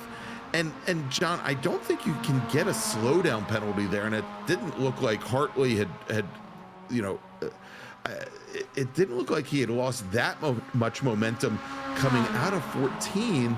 And he had gone to cover Allen, but then all of a sudden he moved over an extra car width or so and just opened the door there for John Allen to make the move on Mike Dam. As Dam now pushes the car down the inside going into turn 5 on Allen, and as they come up the hill, up underneath the Corvette bridge, door to door, side by side, Mike Dam, now your new leader, retaking the lead from John Allen, having lost it for all of about a half a lap. Yeah, it's been a heck of a battle up at the front here. You know, we've seen Hartley, Schwenke, and Allen really take it to Mike Dam these past few laps, and it's you know, as cheesy as it sounds, it's really anyone's race at this point. And it is. It is at this point. You know, we don't count saw Chris there. Thorman either. Sitting there. No, he's and we know he was strong all week in practice. You know, it comes down to, I think, here with the MX5s. If you get a good run out of turn 14 on the last lap, as long as you can stay up on the bumper or the car ahead of you, and he doesn't check up too much and over slow that you throw away your momentum, in which case it might be the 3rd car in line that has the advantage. But, I think that's what it's going to come down to as we come now down into Canada corner. Side by side, John Allen and Mike Dam, they both had to deal with the slower traffic just ahead of them. I think that was John Casey, who's now at the tail end of that pack, who stuck the number 93 machine, or probably the 78 machine, as far to driver's right as he could without putting the car off track. Somehow Allen and Dam made it work, and for just a moment, John Allen had made his way clear of the 93. Coming out of 14 though, and this may be what we look at on the final lap and what a drag race up the hill looks like just 8 minutes early. John Allen and also Robert Hartley coming up the hill. Schwenke, look at Travis on the inside. And there's contact between Schwenke, between Dam, and Hartley, all four of our leaders. Oh my gosh. And right now in the lead, Mike Dam in the 93 car. He's still rolling. I don't know how. Robert Hartley also still rolling, but all of our top 5 drivers all got together. It was Hartley, it was Peyton, it was Dam, it was Schwenke. All of them at one point were just completely crossed up in 45-degree slip angles here. And now moving up, Jeff Jacobs, Brennan Horan running in 4th and 5th as they are catching up to our leaders now here. Let's take a look and see exactly what happened in turn 1 as we had them all door to door. We had Schwenke, we had Dam, we had Peyton, and we had John Allen all side by side. There's the contact. Every one of the Orion Racing machines getting together. Mike Dam only touching another car once, and I think that might have been the key, as he didn't escape turn 1 unscathed, but he escaped there with more momentum than almost every other car. And Mike Dam and Robert Hartley, now your 2 leaders. Let's jump back to this battle a little bit further behind, though, where we've got now Jeff Jacobs and Brennan Horan. This is the battle for 4th. And they are right behind David Payton in the 64 machine. Payton now running in 3rd, I'm sure not where he expected to be. So it is Payton in the 64. He is your 3rd place runner. Then Jeff Jacobs running in 4th. Then we've got Brennan Horn, and then John Allen, who had been battling for the lead. Now he is back in 6th position, back behind this battle. And all the while, John, Jeff Cranston, our leader in the M category, whistling past the graveyard. As you see, he's kind of back. He's kind of in a land of his own right now, which is probably smart. And here we go as John Allen now coming underneath Jeff Jacobs, coming through Bill Mitchell Bend, going into 14. So move John Allen now back up into 5th position, as we now have less than 5 minutes remaining here at Road America. So just about, I think we've got this lap starting, probably this lap and one more to go, as the 2 Orion teammates now side by side coming down into turn 1. Mike Dam gets ahead of Hartley, though, has the point going into 1, and they've got that extra little bit of concrete there, so they can use that and maintain momentum heading down into turn number 3. But it is now a 2-horse or 2 Orion car race between Mike Dam and Robert Hartley. Now, I have not seen anything, John. I did see something was under review. Under review, okay. It looked like it was between the 16 and the 101. All right, so we'll have Schwenke and Allen. Schwenke and John Allen, and not Mike Dam involved there. And now look at this, Jeff Jacobs with the pushing David Payton right past John Allen. Jeff Jacobs under braking and almost gets into the back of Payton going through 5, has to check up. And again, Jeff Cranston, he's wondering, what can I do to stay out of this mess? Here as now coming to this battle now, he is finally recovered. Chris Thorman now back in 7th position, right back behind Jeff Cranston. If I were Jeff Cranston, I'd let this guy go and just Cranston still has over a 10-second advantage over Bobby Childs. I just get out of this and give yourself as much much clearance as you can. And all right, here we go. It has been reviewed. No action between Travis Schwenke and John Allen. It has been ruled a racing incident. And obviously there, yeah, you know, I think you're right. Given how they went into the corner, I think you're absolutely right there. I mean, more importantly, you know, it's unfortunate for John Allen that he finds himself now back one step off the podium, although he's closing things down on Brennan Horn right now. But, you know, Mike Dam and Robert Hartley certainly the recipients of some very good luck in that incident. As we take a look here, and also a recipient of some very good luck, Brennan Horn currently running third. Having made up 10 positions, started 13th tonight, right behind Robert Hartley. And he is in line for a podium if he can hold John Allen off. As our leaders, Mike Dam and Robert Hartley, coming up the Road America straight, they are going to take, I believe at this point, they should get the white flag. The white flag. And indeed it is. There we go. White flag is in the air. We are on the last lap here from Road America. We've got Mike Dam, we've got Robert Hartley, our two leaders. Brennan Horn running in third. He is about 4 seconds back, but he's got John Allen all over the back of him. And then right behind him, David Payton in the number 64 machine. A tight battle for third for the last step on the podium as they clear turn 3 and start to make their way down the Moraine sweep here at Road America. Again, on the last lap, round 1 of the Classic Sprint Series.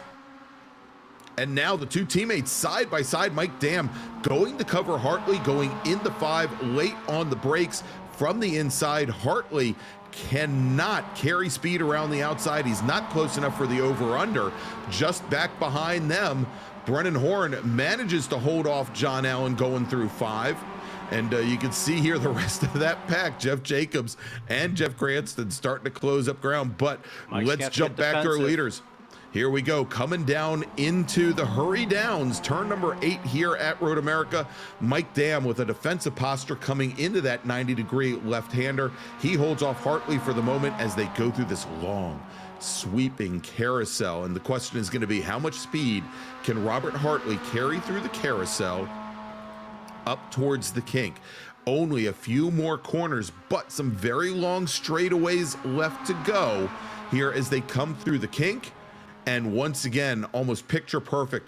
Dam now getting defensive. He's going to move Hartley all the way over driver's right. Hartley is set up, though. If he can get on the brakes late, he's got the inside position going down in the Canada corner. You can see the wiggle under braking from the 93 cars.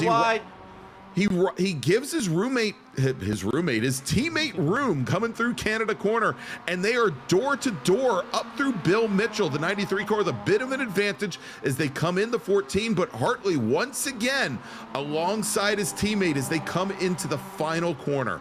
Onto the final straight, onto the Road America straight. The 93 machine of Dam, he's got the position. Hartley coming out side by side with Dam, not getting a great run. And as they make the run down to the finish line, Hartley pops to the inside. Can he do it? No, Mike Dam, round 1 winner. Mike Dam taking the win. Margin of victory, 5/100ths of a second. Coming home in third, Brennan Horn. He holds off John Allen, who will finish in 4th. David Payton will finish in 5th. Jeff Jacobs comes home in 6th. Your winner in AM. There he is, the number 97, the Craney Customs driver, Jeffrey Cranston. Finishing 2nd in AM will be Bobby Childs in the number 88 machine. Well, not to count the chickens. Here we go. There he is. He's already crossed the finish line. Congratulations to Bobby Child. He finishes in 2nd. Coming home in 3rd is the number 96 machine from SKKJ Racing. That is Steve Daniel. He will come home 3rd in AM. All right, so there you go. That was one heck of a finish here at Road America. Nothing but action for the last 4 laps.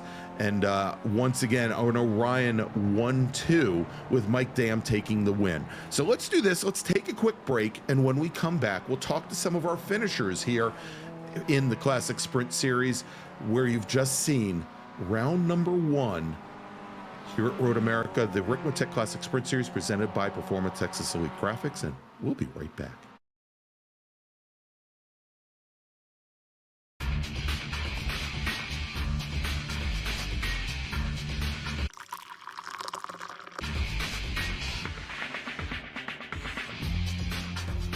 Allow extreme scoring to do the work for you.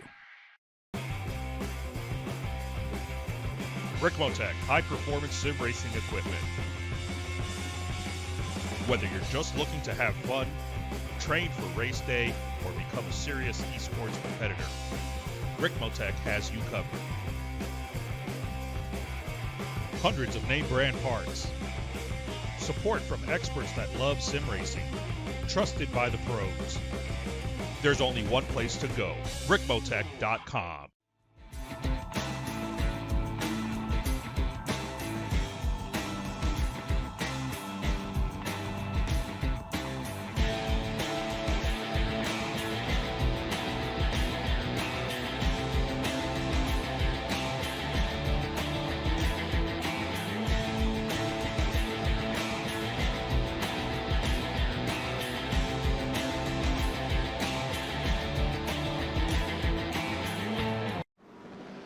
The search is over.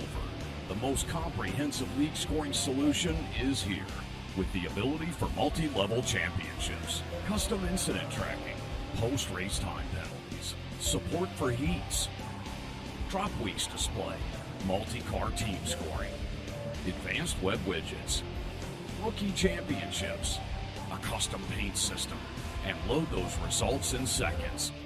Visit extremescoring.info today.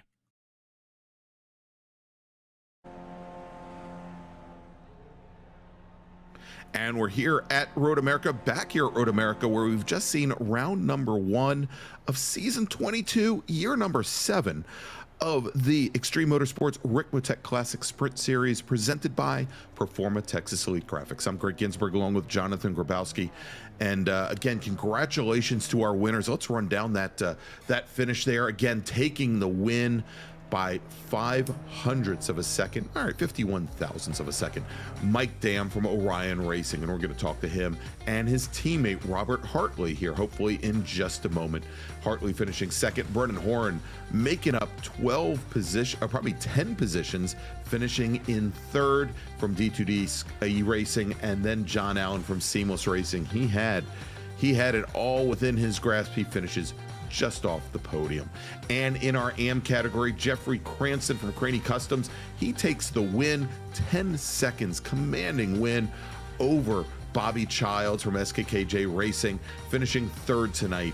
Bobby Childs from D2D Racing, I'm sorry, and finishing third tonight, Steve Daniel in the number 96 SKKJ Racing machine. Great runs for them all. All right, so don't have any of our drivers in yet. Hopefully we will, but I mean, that is just some amazing racing and a great way to start off the season. I wish, Jonathan, I wish that Larry McLeod was here to see this. I know. I wish Larry. We all wish Larry was here, and we hope Larry gets power back at sometime this evening. I mean, because Larry would have loved this for sure. Yes, we hope that Michigan gets well soon. All right, so let's see. I'm going to take a look and see if our drivers ended up in a different one of our many green rooms. We have like an entire maze of green rooms here at Apex Racing TV, and no, I haven't seen any of the drivers show up yet. We'll give them a few more moments, however. But Jonathan, tell you what, why don't we do this while we're waiting? Let's throw up the upcoming schedule once again. Here, and we'll take a look at what we have coming up, because again, an amazing race here this week, in a couple of weeks, and we'll run down the full Apex schedule in just a few moments. But if we take a look at what we have coming up on in the Classic Sprint Series, I mean, you just look at this 10-round schedule from top to bottom, and I can't imagine it being anything other than exciting from end to end. Suzuka for rounds 2 and 3, that's going to be in just a couple of weeks. We're going to be taking a week off for Labor Day weekend, so that'll be on the 19th. But Watkins Glen for round 4, Laguna Seca, Sonoma Raceway, Mosport, and then wrapping things up at Mid-Ohio. And all of these tracks are just simply built for MX5 racing. It should be a great time. So let's do this. I'm looking to see. We now have, sitting in the green room, our winner tonight, Mike Dam. Let's bring him on in. Mike Dam from Orion Racing. All right, Mike, congratulations on your win tonight in round number 1. Thank you very much. So tell me this, Mike, when you came in for your pit stop, your teammate Travis took just, it looked like, left side tires, and you took, it appears, all 4 tires. Was that the plan from the get-go?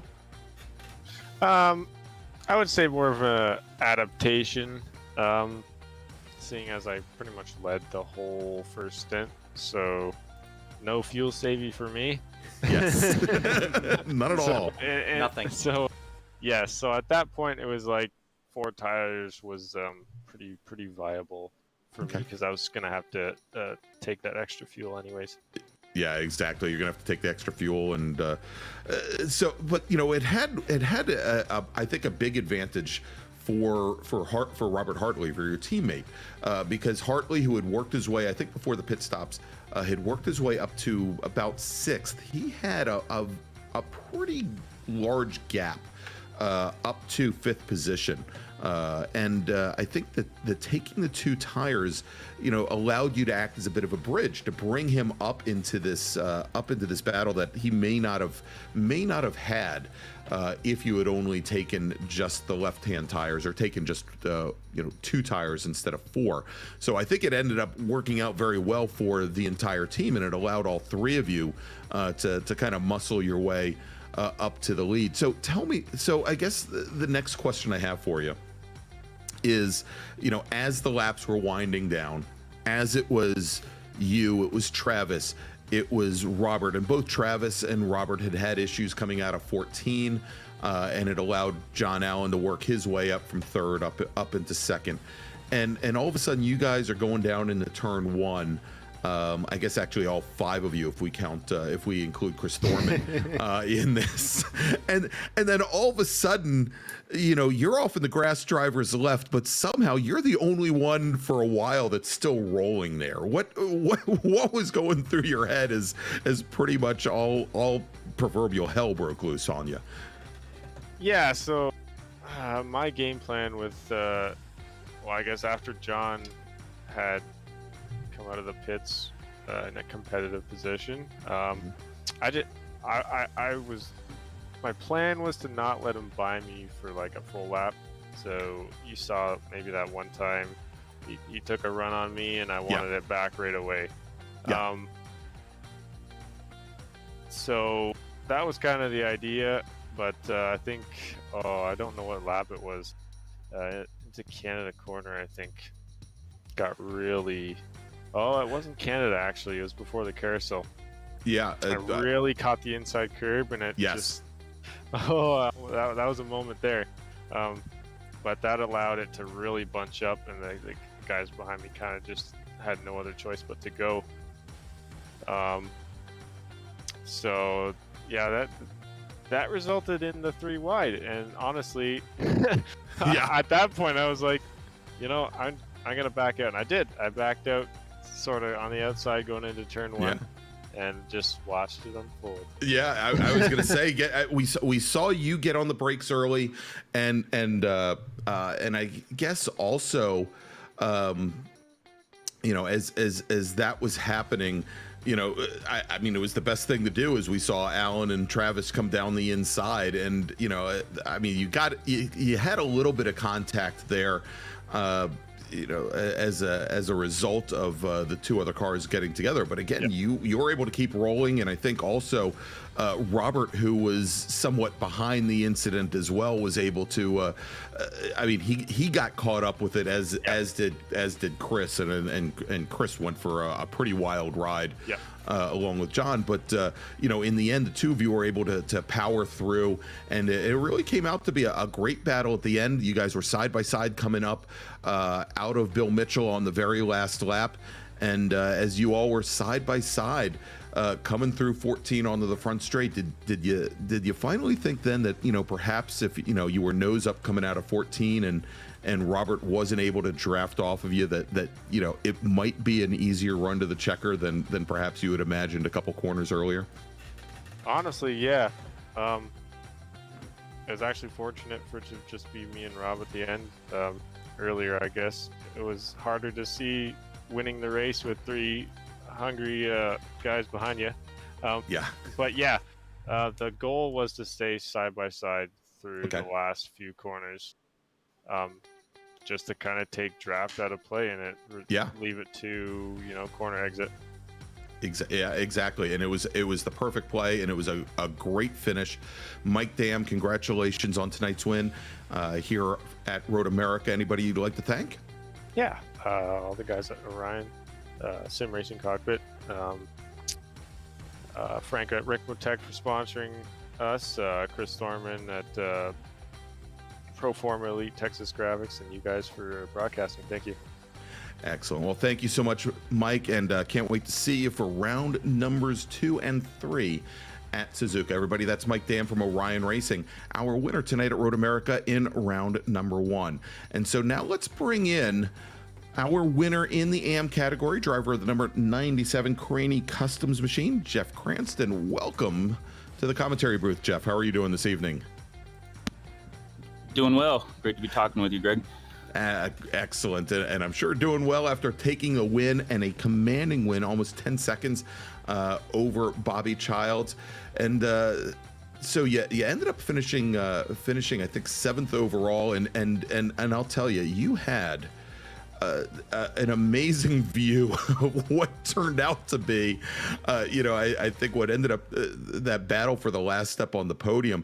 And as Jonathan and I were sitting back here, and I swear there's going to be a question coming soon, as Jonathan and I were sitting back here, we were wondering, what is Jeffrey doing? Shouldn't he just, I don't know, he's got 10 seconds on Bobby. Shouldn't he maybe just lay back a little bit and give himself an out in case stuff gets really stupid right in front of him? And Jeff, it almost got really stupid right in front of you. What were you thinking? Yeah, I mean, actually that was on my mind. I was trying to, play it safe. Whatever happened with that front pack incident, I didn't catch the exact view of that. We kind of trailed through that. Yeah. But yeah, when Jacobs was kind of, poking his nose in, I would kind of back off, knowing, let them battle. Knew I had a cushion, but at the same time, I just wanted to still, hang on to the pack. I didn't want to fall just all by myself. Yeah, because I was gonna say, at one point going into turn 1, you were still trailing behind, and I think as Rathke tried to make his move down the inside into 1, and I think he and Jeff got together. We saw Brennan check up in the 45 machine, and I think you were in that. I think both you and David Payton were kind of trailing behind there as well. I was like, oh, this is going to make things pretty difficult. But other than that, it seemed like again, other than having to stay clear of some of the pro traffic, it looked like you had at least as far as the AM category goes, you had a pretty uneventful race. Yeah, early on, I saw Bobby, right on me. Didn't want to necessarily, ruin the race at that point, so kind of let him by to go. Not sure what happened to him maybe after pit stops, but I did notice he fell back a bit. And then I kind of had a feeling I had a decent cushion, but like I said, I still wanted to hang on. More worried about fuel. I didn't want to be out there by myself. Yeah, that's true. Yeah, and I didn't think about that obviously running at a track like Road America by yourself without the benefit of the draft could drastically change your fuel consumption. Yeah, definitely. So again, finished okay with fuel, but in the moment I was, like, drafting will benefit, but then more than being on my own.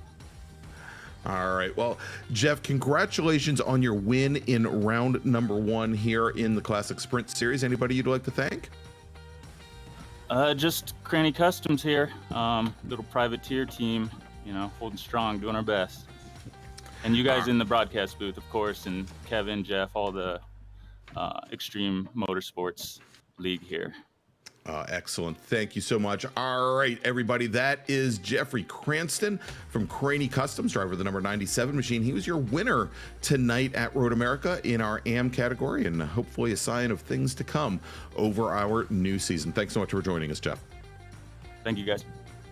All right, so let's get things wrapped up here from Road America. Jonathan, here it's been a very, I can't use the word exciting enough. I really need to go to my thesaurus and try to find something. We gotta find new words for more exciting. colorful. Yes, absolutely. We do something much more colorful. But let's do this, John. Since I've already talked about our upcoming season in the CSS, why don't we talk about what we have coming up across our many different Ricmotech series? Because next week, we are going to have the week off. For the Labor Day holiday here in the United States. And so we're going to pick things back up in 2 weeks, Monday night, September 12th at our normal time, 8 p.m. Eastern, with the Ricmotech World Challenge.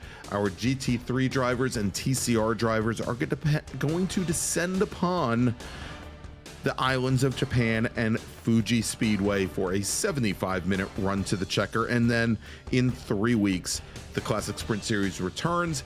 Also in Japan, going to be at Suzuka for rounds 2 and 3.